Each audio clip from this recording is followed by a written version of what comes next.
મારા બધા દર્શકોને મારા બાપા સીતારામ. વિસાવદરમાં ગોપાલ ઇટાલિયા જીતી ગયા, કિરીટ પટેલ હારી ગયા અને જોડે જોડે લોકો કહી રહ્યા છે કે જયેશ રાદડિયાની પણ આ મોટી હાર છે.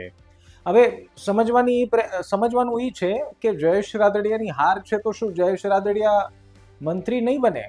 આ વાત ઉપર અમે ગઈકાલે જ વિડીયો બનાવ્યો અને બહુ બધા લોકોએ જોયો અને ત્યારબાદ એ સવાલ થવા માંડ્યા કે શું હકીકતમાં આટલું મોટું નુકસાન જયેશ રાદડિયાને છે? હવે નુકસાન હકીકતમાં થાય એ પહેલા તો ડિજિટલમાં જયેશ રાદડિયાના સમર્થનમાં શક્તિ પ્રદર્શન શરૂ થઈ ગયું છે. કેવી રીતે?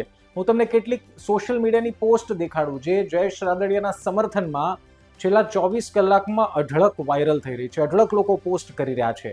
એ પોસ્ટને હું આપને દેખાડું એક બાદ એક. આ બધી સોશિયલ મીડિયાની પોસ્ટ છે અને જેણે પોસ્ટ કરી છે એ બધાના નામ અમે બ્લર કર્યા છે જેથી કરીને કોઈ વ્યક્તિગત આરોપ ન લાગી જાય. પરંતુ જેમણે પોસ્ટ કરી છે એમને ખબર જ હશે કે આ એમની પોસ્ટ છે. આજે પણ રાદડિયાના સમર્થક છીએ, આવતીકાલે પણ હશું અને આજીવન રહેવાનું જ છે. આ પોસ્ટ અહીંયા છે, આ પોસ્ટ અહીંયા છે અને આ પોસ્ટ અહીંયા છે. હવે આ ત્રણેય પોસ્ટ અલગ અલગ વ્યક્તિઓ દ્વારા કરવામાં આવી છે પરંતુ છે રાદડિયાના સમર્થનમાં. હવે બીજી 3 પોસ્ટ આપને દેખાડો. આ કોઈ જૂનો ફોટો કોઈ વ્યક્તિ સાથેનો છે. જય હો રાદડિયા સરકાર. જયેશભાઈ રાદડિયા જ એક એવા નેતા છે જે હંમેશા સૌના બનીને રહ્યા છે અને ગમે તેવી પરિસ્થિતિ હોય તેમને ક્યારેય કાર્યકર્તાઓનો સાથ નથી છોડ્યો.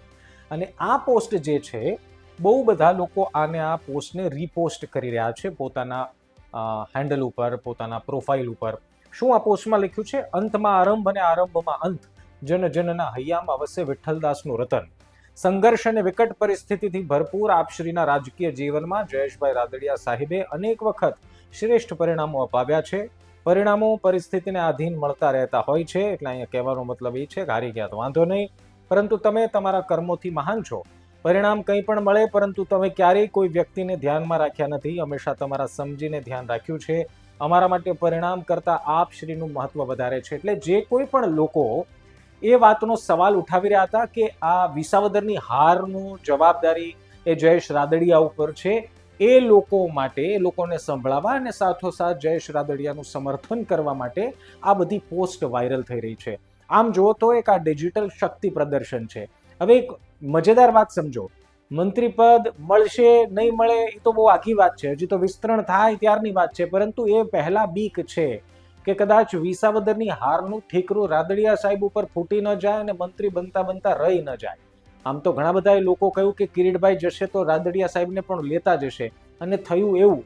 પરંતુ આપને એક ચોખવટ કરી દઉં કે જયેશ રાદડિયા પહેલા પણ મંત્રીપદ ભોગવી ચૂક્યા છે.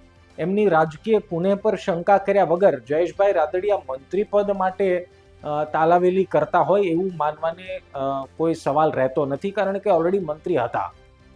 વાત બીજી, જયેશ રાદડિયાને વિસાવદરની એક હાર પચાવી ભલે મુશ્કેલ હોય પરંતુ એક વિસાવદરની હાર એનો પ્રોફાઇલ નક્કી નથી કરતી, કારણ કે એનું કારણ કહું.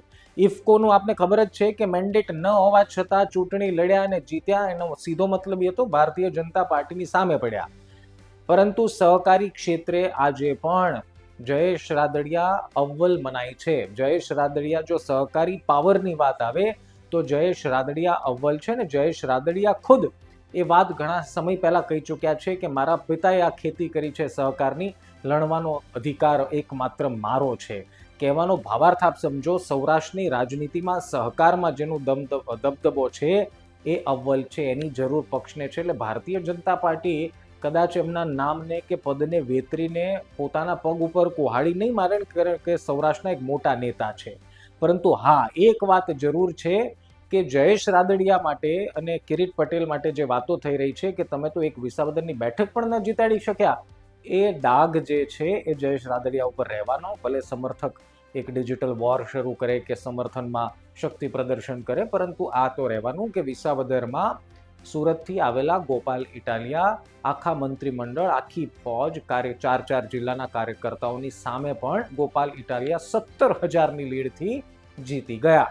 હવે જયેશ રાદડિયા માટે ભારતીય જનતા પાર્ટી શું વિચારે છે? કોઈક તો એવું કહેતું હતું કે ભારતીય જનતા પાર્ટીએ જ ઇફકોની જે વાત હતી એનાથી નારાજ થઈને જવાબદારી સોંપી દીધી કે તમે બહુ મોટા નેતા છો તો એકવાર કરી બતાવો, વિસાવદર જીતાડી બતાવો, પણ એ કરી બતાવી શક્યા નહીં. તમારું શું માનવું છે?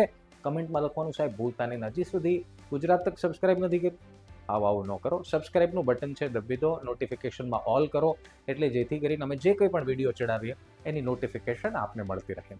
તો બીજા વિડીયોમાં મળીશું આવતીકાલે. ત્યાં સુધી ધ્યાન રાખો, મજા કરો. બાપા સાહેબ.